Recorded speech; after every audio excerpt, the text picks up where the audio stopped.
Hello everyone. तो आज हम करने जा रहे हैं एक्सरसाइज का क्वेश्चन नंबर 21। तो क्वेश्चन कहता है कि एक second, a force F vector equals to this is exerted on a particle in addition to the force of gravity, where V vector is the velocity of the particle and A vector is a constant vector in the horizontal direction. With what minimum speed a particle of mass m be projected so that it continues to move undeflected with a constant velocity? तो ये मान लीजिए हमारा ऊपर की तरफ जो है वाई एक्सिस, इधर एक्स एक्सिस, और ये हमारा जेड एक्सिस। ठीक है, सब पॉजिटिव वाले, positive X, positive Y, positive Z. ठीक है, तो हमसे कहा गया कि force F vector equals to V vector multi cross A vector. ठीक है, is exerted on a particle in addition to the force of gravity। तो एक तो ग्रेविटी का फोर्स लग रहा होगा, कोई भी पार्टिकल है एम मास का, तो उस पर ग्रेविटी का फोर्स लग रहा होगा एम जी, प्लस बोल रहा है उसके साथ एक और फोर्स लग रहा है। कौन सा फोर्स लग रहा है? ये लग रहा है एफ वेक्टर वाला फोर्स। ठीक है, और ये जी वेक्टर मतलब ग्रेविटी का जो डायरेक्शन है वो। तो और फिर साथ में बोला गया है कि continues to move undeflected with the constant velocity, यानी कि अनडिफ्लेक्टेड जा रहा है कांस्टेंट वेलोसिटी के साथ, यानी कि कोई एसिलेशन नहीं हो रहा। ठीक है, एसिलेशन नहीं हो रहा यानी कि उस पर कोई फोर्स नहीं लग रहा होगा, लेकिन ये दो फोर्सेस लग रहे हैं उस पर, यानी कि दो फोर्सेस एक दूसरे को कैंसिल कर रहे हैं, इनका सम जो है वो जीरो आ रहा है। ठीक है, तो यहाँ से हम क्या लिख सकते हैं कि एफ वेक्टर जो होगा वो equal in magnitude and opposite direction होगा किसके? ग्रेविटी के। तो मान लीजिए हमारा ऐसे प्लेन है।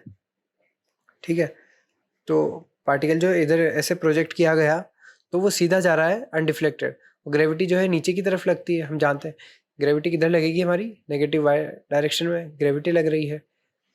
तो हमने देखा कि equal in magnitude to this and opposite in direction. तो ग्रेविटी जो हमारी नीचे लग रही है, तो एफ जो वाला फोर्स है ना वो लग रहा होगा ऊपर की तरफ।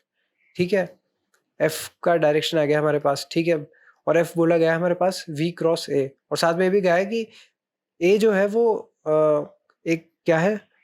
Addition to the force where V is this and A is a constant vector in the horizontal direction. Horizontal direction कौन सी है हमारे पास? ये हॉरिजॉन्टल डायरेक्शन है, यानी कि ए वेक्टर इधर कहीं होगा और एफ वेक्टर यहाँ है। तो क्रॉस प्रोडक्ट का जो हमारा कॉन्सेप्ट होता है उससे आप जो है वी वेक्टर की डायरेक्शन निकाल सकते हैं। ठीक है, एफ ऊपर की तरफ है और ए जो है एक्स डायरेक्शन में है, तो राइट हैंड थंब रूल का इस्तेमाल करके आपको मिल जाएगा क्या कि जो हमारा वी वेलोसिटी होगी वो इधर की तरफ कहीं पे होगी। ठीक है, लेकिन वो हमें नहीं चाहिए। हमें चाहिए क्या कि what minimum speed of particle M should be projected, कि वो जो है अनडिफ्लेक्टेड जाए। ठीक है, तो हमारे यहाँ पे आ चुकी है कि एफ जो है वो इक्वल होगा इसके और अपोजिट डायरेक्शन में होगा। तो एफ की जो है V cross A should be equal to minus M G vector. अब सिर्फ मैग्नीट्यूड में खेलते हैं, मैग्नीट्यूड की बात करते हैं, डायरेक्शन हटा देते हैं। तो यहाँ पे आ जाएगा एम जी और यहाँ पे आ जाएगा V multiply by A multiply by sine theta. Theta क्या है? इन दोनों वेक्टर के बीच का angle. Theta is angle between हमारा V vector and A vector. ठीक है, तो यहाँ से v जो आ जाएगा हमारा क्या आ जाएगा? M G divide by A sine theta. ठीक है, ये आ जाएगा। तो उसने कहा है कि मिनिमम कितना होना चाहिए स्पीड, तो स्पीड मिनिमम होने के लिए फॉर v मिनिमम हमारे पास जो है साइन थीटा क्या हो जाए? 1 हो जाए। साइन थीटा 1 हो जाएगा तो v मिनिमम हो जाएगा, और साइन थीटा 1 करने पर v कितना आ जाएगा? ये तो 1 हो गया, एम जी बाय ए आ जाएगा। तो ये जो है हमारा आंसर हो जाएगा। ठीक है, ये मिनिमम स्पीड है वो, जब अगर हम फेंकेंगे पार्टिकल को तो वो मूव करेगा बिना डिफ्लेक्ट हुए। ठीक है, थैंक यू वेरी मच।